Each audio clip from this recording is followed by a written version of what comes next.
with my life, right? I got 2 kids in the shopping cart, like let's get through the checkout line and move on with our lives, yeah? But if I'm thinking about other kinds of problems, I need to recognize that, this is the kind of situation where I actually need to disengage and reflect and think about this in a deep way. And that's what we want. We want kids who can move between those skillfully. So what does it mean for kids who live in unsafe environments or even safe urban environments where you're telling them, Johnny, keep your head out of the clouds, watch where you're going on your way home from school, who's following you, don't just step into the street, you gotta watch the light signal and cross when it's green and all that kind of stuff. Are we growing a generation of kids who use this network, who overprivilege the activation of this network over this one, and what will that mean for their ability to think about moral things, for their ability to connect to other people emotionally, and for their own identity and motivation? Because I told you already that this kind of activation is connected to that sort of internal sense of self. This is why I think it's so important that we see that guy in the video I show you pause.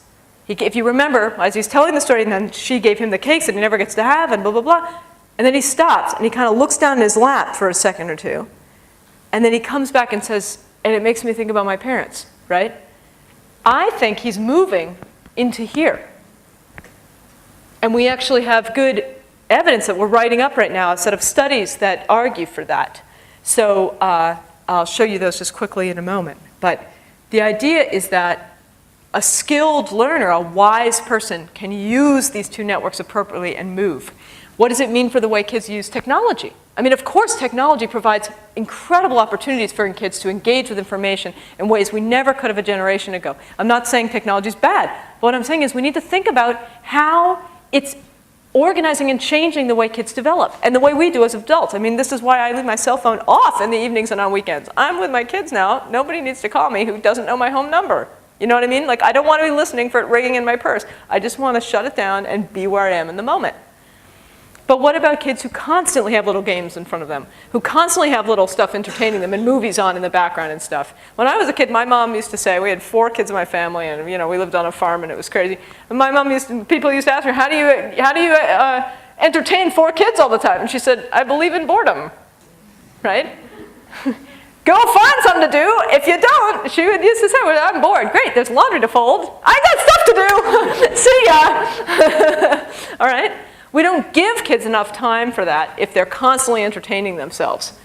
Are we unknowingly shifting the way they organize these networks? And what does it mean for the way we think about sustained attention in educational contexts, for example?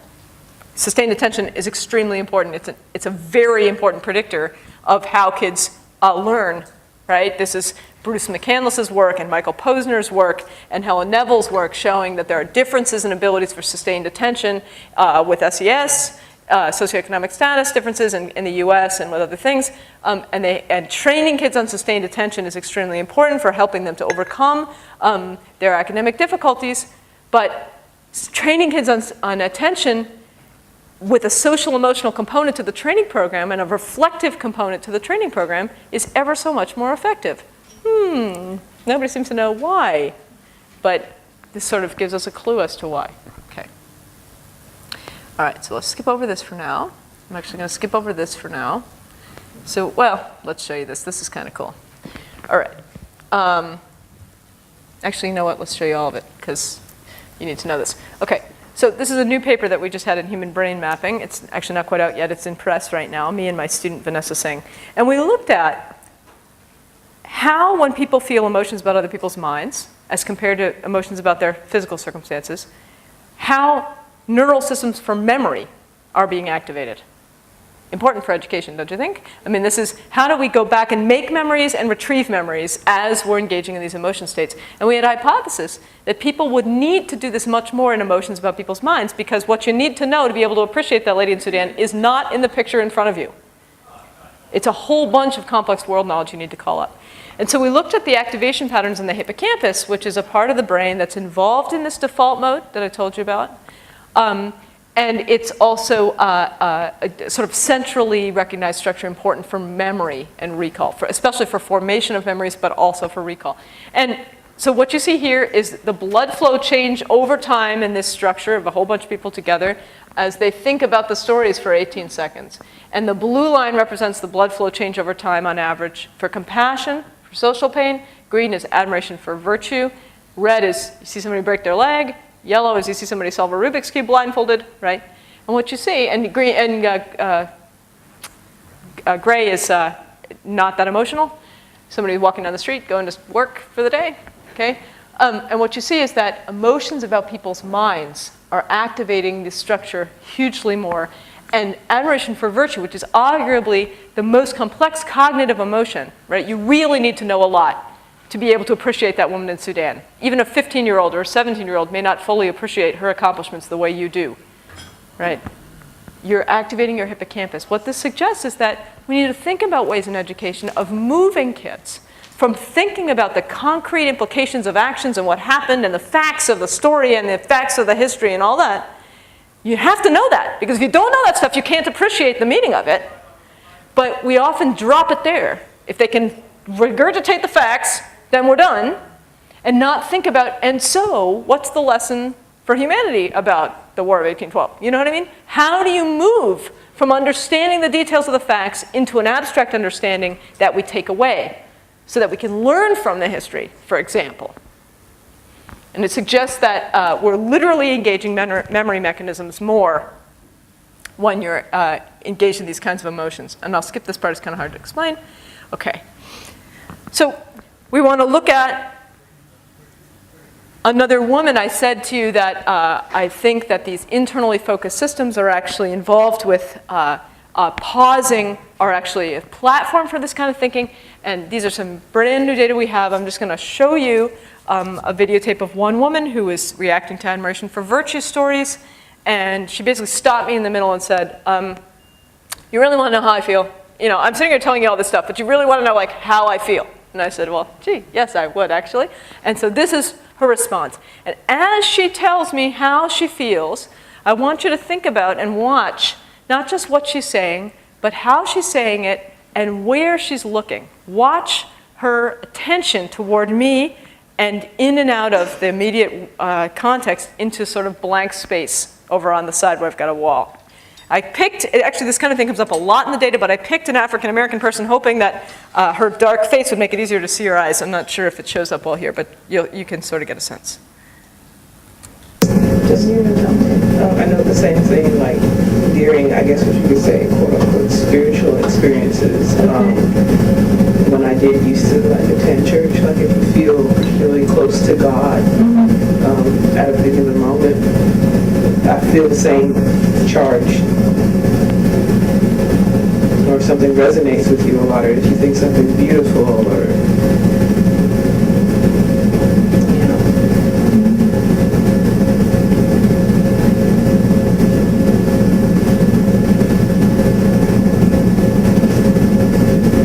if you're in awe of something.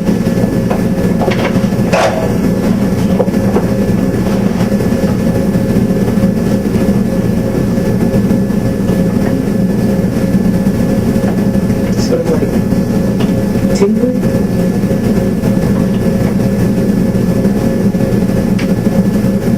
Maybe like little hairs raised.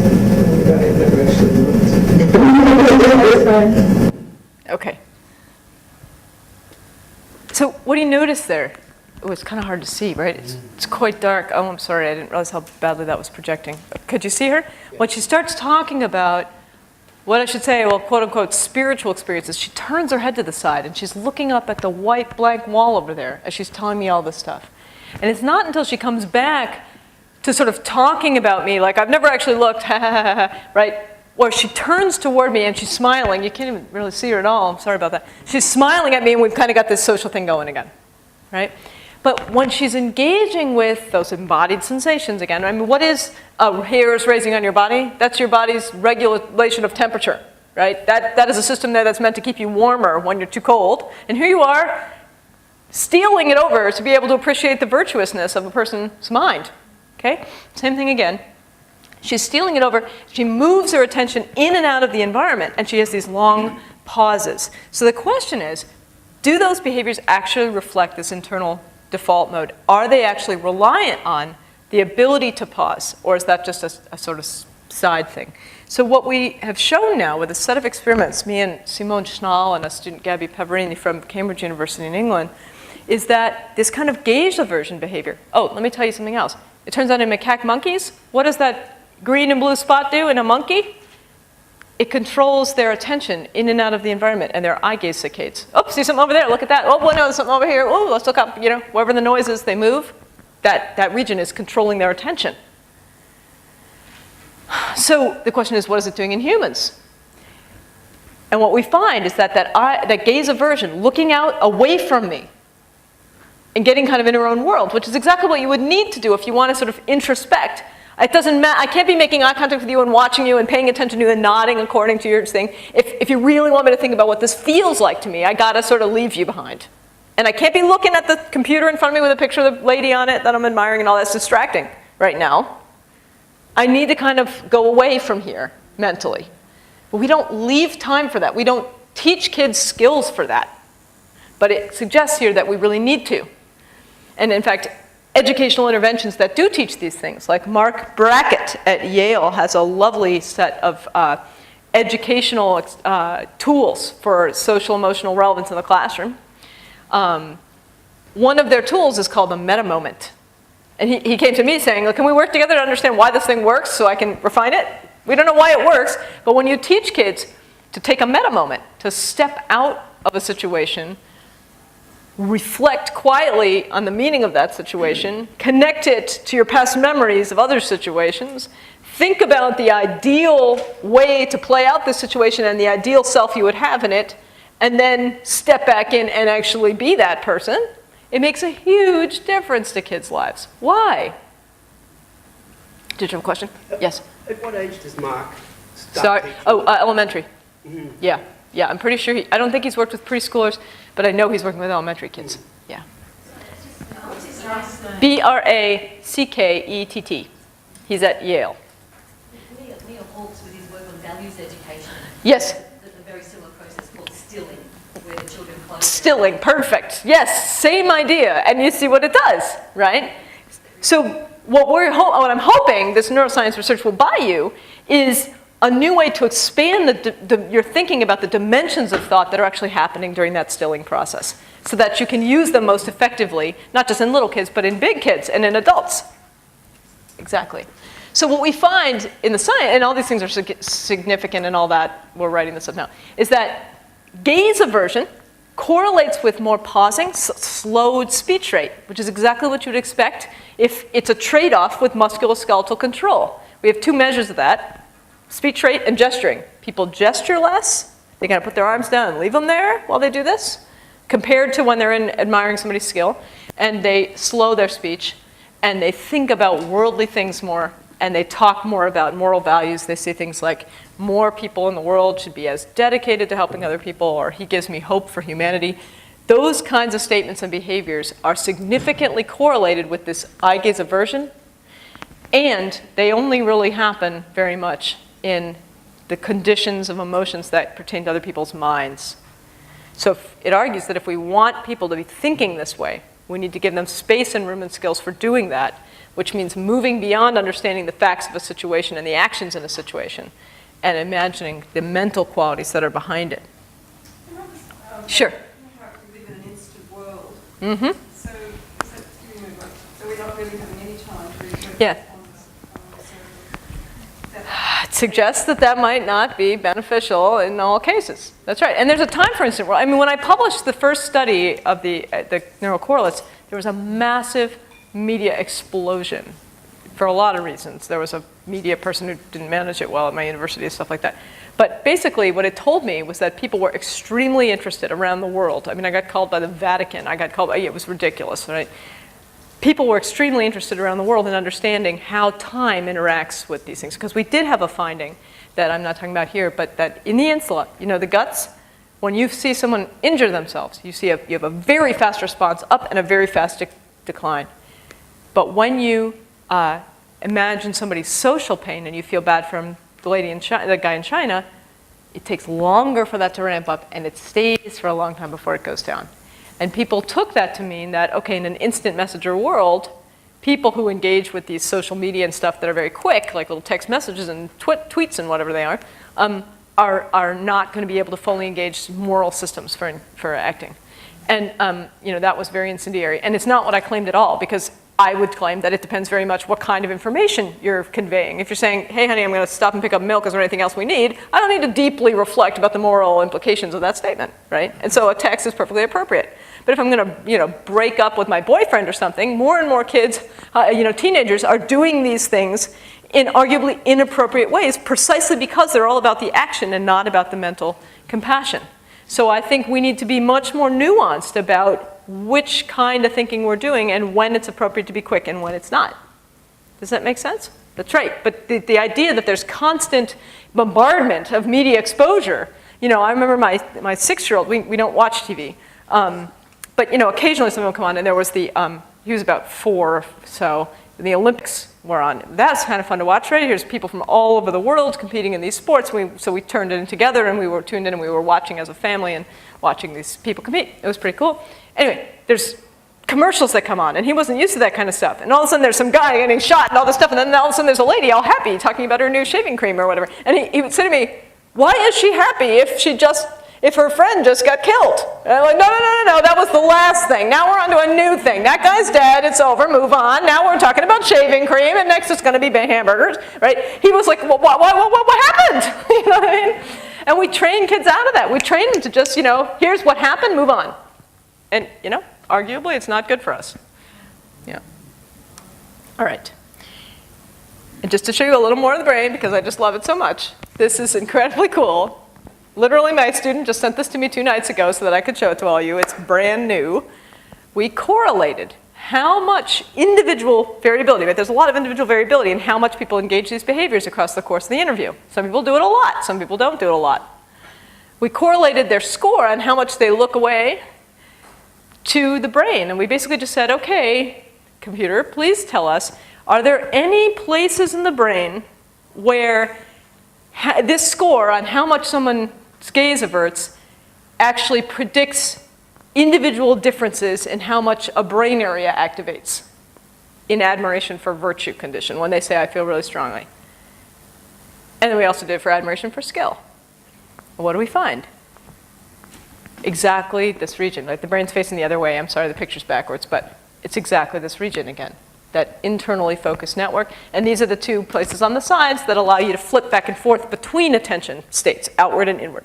So it suggests that people who are reflecting more, speaking more slowly, becoming more inspired, thinking in what we call higher construal levels in social psychological theory, more abstract and worldly kind of thinking, generalizable thinking in the interview, are engaging this network more, even when they're in a scanner environment where nobody's talking to them at all and they don't have to show any kind of behavior, they're just laying there thinking about it.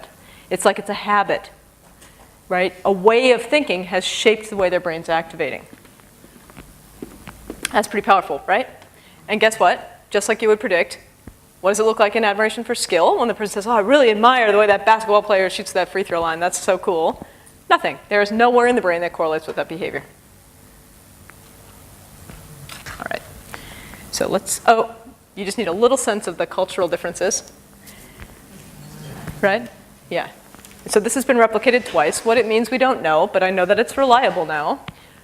So again, sorry, the brain facing the other way.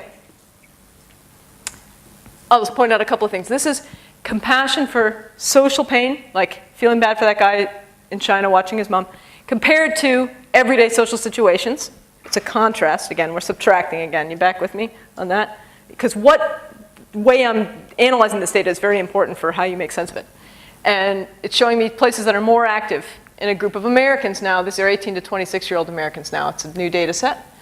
And sure enough, we see lots of activation in this same region we're talking about.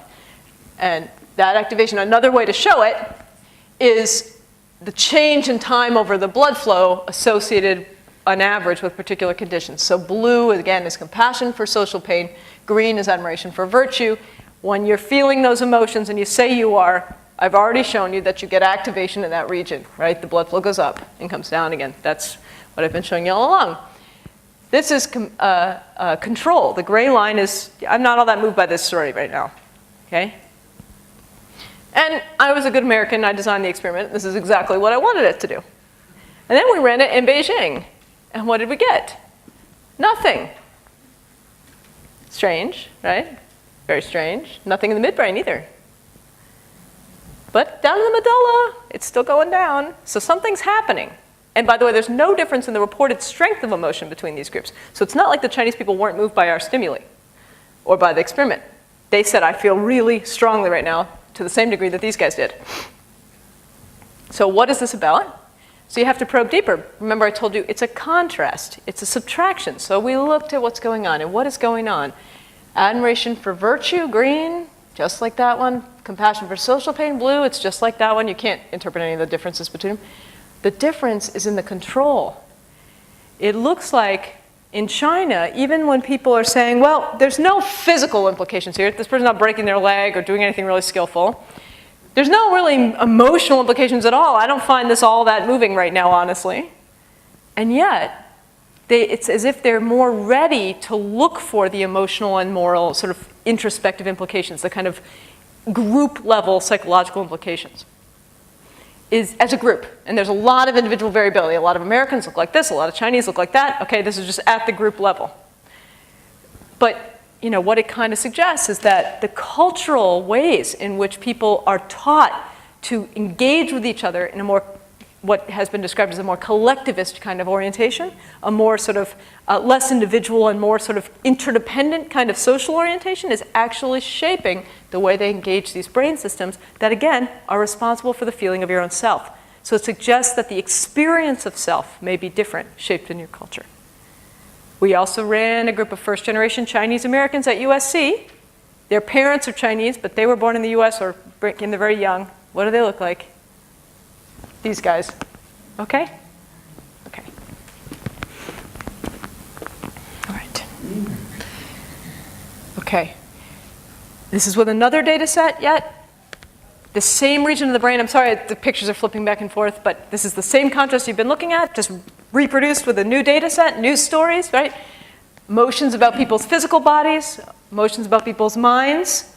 That's exactly what we expected. Those are with USC students, young adults, age 18 to 26 now, but not of Asian descent, monolingual English-speaking Americans. These are Chinese Americans, USC students, equivalent in every way to the other students, except for the fact that they come from a Chinese family that lives in Los Angeles. And this is in China. Young adults, urban adults, very globalized in a setting that I really honestly did not think we would find differences. Maybe if we went into the countryside we would, but in Beijing, I didn't think so. Among university students, what this tells us, I mean, we're doing other experiments that are sort of probing this effect, but what this shows us so interestingly, so tantalizingly, I would say, is that whereas all the groups are engaging this internally focused orientation, the Chinese people are not engaging the musculoskeletal body in the same way. Their self is experienced differently. It's experienced as a more exclusively internalized, reflective self as compared with an actual body-oriented self in some way. The real point here, I mean, the interpretation is very weak. You know, I don't know yet. I'm working on it. But the real point here is for you to appreciate that your social circumstances, that's, you know, systematic biases in the way you value things and appreciate things are related, you know, actually influence the way you organize in the feeling of your body and yourself over time. Did you have a question? No? Okay. Again, you're looking, this is admiration for skill versus control. Here's the Americans. Remember I told you those lateral parietal systems where you represent your musculoskeletal body when somebody says, oh, solving that Rubik's Cube or playing that basketball game is so cool. You get lots of activation in the Americans. It's just not there in China at the group level. All right. But even among the Americans, there's lots of individual variability. You know, someone talked to me during the break, you know, I don't want to represent people as a group and say we're all like that, or all the Chinese people are like that. And I just want you to get an appreciation for some of the measures of variability, because this is what you're actually working on when you're working with real kids, right? You're dealing with different kinds of people. So we looked back at the American people's interviews. We're going to do this in China, but for obvious reasons of translation and stuff, it's a very complicated process to do well. But we looked back at the Americans' interviews, Chinese Americans, other people, other kinds of ethnic groups, right? 34 people or something like that. And we looked at over the 2.5 hours that they're describing, how do I feel? We used automated linguistic software to count different categories of words that they use spontaneously in describing their feelings. And we looked at affective word use, words like sad, inspired, awful, amazing, okay? Versus, and not versus, but and cognitive words, words like because, should, could, think, would, ought, okay? And when we look at people's spontaneous use of those kinds of words, what we find is that they're inversely related to one another, which it didn't have to be like that. But the more affective words someone uses, the fewer cognitive words they use, and the other way around. But interestingly, it's completely unrelated to how strong their emotion is. So people who are highly cognitive, using lots of cognitive words, are still saying, I feel really strongly about this. They say stuff like, she is completely admirable, this woman in Sudan.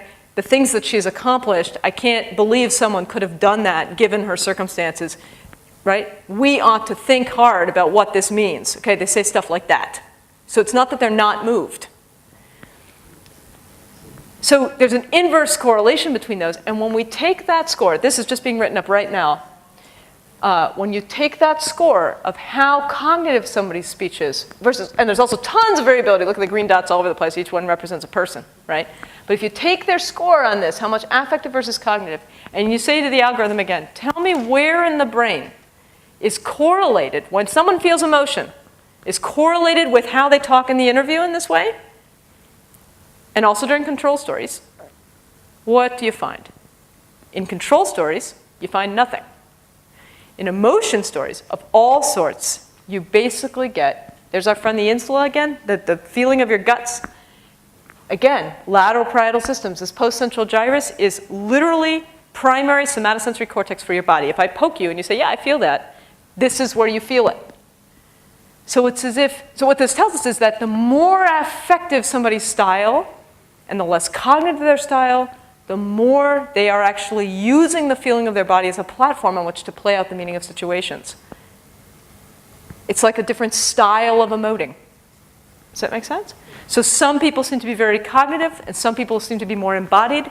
And I mention this to you because it could well turn out to have very important implications for example, who becomes resilient to social and physical pain, who is more, or how you should support people who have been through maladaptive situations, that support system for therapists and people like that and educators may need to be adjusted along this dimension, that people who feel their body a lot may need to have different kinds of experiences to overcome their hardships and to make sense of them and to develop a sense of self than people who have a more cognitive, deliberative sort of style. We don't know, but it's a question. All right. Okay, let's skip ahead on this stuff. And so learning in the complex sense that we really do it in the real world, in the sense that that guy learned something about his own gratitude toward his parents in that interview, right? The stuff that really matters is not a process that's rational in the traditional sense. In other words, it is not divorced from emotion. The emotion is infused in it, just like in those physicists the expert physicists who show GSR responding when they see things fall out of airplanes in the correct way, as compared with the folk psychological way that's wrong, okay? It's not rational in that sense, it's not disembodied. We don't think about using our bodily reactions as information, but it turns out we actually do. So why not actually teach people to use that? People do that. For example, in obsessive compulsive disorder, one of the most effective treatments for obsessive compulsive disorder for many people is to actually help people learn to reinterpret the bodily sensations that are telling them something's wrong, something's wrong, something's wrong. I left something on, the stove must be on, I didn't wash my hands, something's wrong. I know I didn't do that, but still I've got this sense that something's wrong and I need to do it again. You teach people to reinterpret that sort of hyperactivation of bodily worry and say, no, nothing's wrong. You've got a brain system that's hyperactive that makes you feel like something is. Go do some gardening or take a walk. And it really helps them. Okay. And it's not a lonely process in the sense that Vygotsky meant. It's a culturally embedded process. It doesn't matter if you're doing it on your own, you're still using the cultural and social experiences that you've had to organize and shape the way you make sense of and make meaning of the things you're learning and experiencing. And this isn't just metaphor. We actually see it all the way down into the biology. Okay, so now I'm going to show you some stuff from my 2 cute little kids. Aren't they so adorable? This is like a 3-year-old picture, though. Now they're 9 and 6. Here they're, I think, 6 and 3. Okay, so I'm going to start with one of Nora's little poems. It's a song, actually. And the idea here is to, don't try to read it, I'll read it to you. It's tough when she's in kindergarten. Stand in front of it. Okay. The idea here is to try to make connections between these ideas that I've been telling you about the biology and about the way our sociality and our biology are intertwined with one another, and to try to apply them to some naturalistic things from kids that they've produced as a way to sort of represent their state of knowledge and communicate with other people. So this is a poem / song. It really has a melody. It's a song. I will not sing for you today. But it is a song, and this is Nora in a drawing in a pink dress. You can't see her very well, but she's got her music stand, and she is now singing this song. It's a song about, to her brother, whose name is Theodore, Teddy. And she sings, "Oh, Teddy, we love you more than the whole earth size." And then she starts, as the earth size. "As the earth spins every day, we love you as much as usual. But sometimes even more, as you make us proud and happy that you're you." Cute, huh? How old was she when she made that?